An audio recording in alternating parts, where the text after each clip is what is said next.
Hello guys, in this video I am going to show you how to use the audio recording to search for products on the Massimo Dutti application.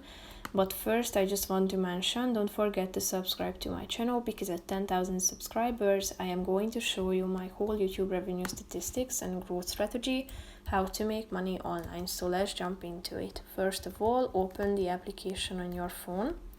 After that, you should tap on the search icon down below, which is the second option. Then tap on the voice button, and then you should speak to search for an item. Black t-shirt.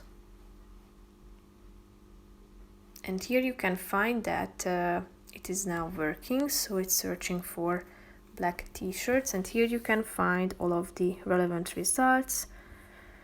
So as you can see, all of them are some kind of black t-shirts. So that's pretty much it for this video, guys. See you in the next one. Bye bye.